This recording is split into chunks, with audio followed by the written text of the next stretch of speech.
Second Peter chapter 2. Deceptive instructors. There were false prophets in the past among humankind.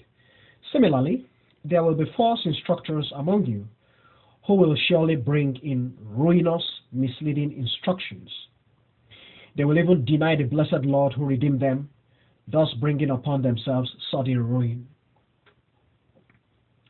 And a multitude will follow their depraved and ruinous ways. And because of their actions, the way of truth will be blasphemed by many. Due to sheer greed, these false instructors will exploit you with deceptive eloquence. For a long time, their justice has been prepared, and their doom has been ever alert. Almighty God did not spare the angels who offended him, but cast them into hell, where they were left shackled in thick darkness, waiting for the judgment day and hour. Almighty God did not spare the ancient world, but brought the drowning flood of the world of the ungodly offenders. He brought the drowning flood on the world of the ungodly offenders. The only people he redeemed were Noah, who proclaimed devout virtues, one of 8 total. Almighty God condemned the dwellers in the cities of Sodom and Gomorrah, and burned down the place with fire, bringing terrible doom upon them. He made them an example of what will befall the ungodly offenders. But Lot he saved. A decent man who was oppressed by the depraved conduct of lawless evildoers. The decent man, Lot, that decent man, dwelled among them. And every day he faced tribulations as he witnessed and heard their lawless, wicked actions. Now, the Almighty Lord knows how to save the godly from temptations and how to retain the evildoer under penalty for the day and hour of judgment, especially those who proceed according to the earthly human body, in the craving of uncleanness and loathe the authority of Almighty God. These deceptive instructors are bold and full of conceit and fail to honor the dignitaries above. Rather, they blaspheme them.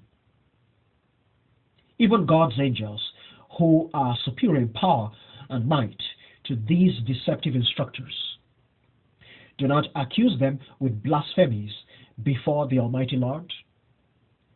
But these humans, just like wild beasts born to be captured and destroyed, utter evil speech regarding things they have failed to understand, and will surely perish in their depravity like wild beasts. And they will obtain tribulation as wages for the tribulation they have caused.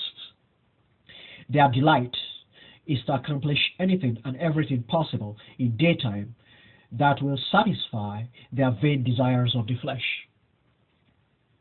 They are an embarrassment, an outrage, an outright disgrace as they feast with you, all the while carousing in their dishonest ways.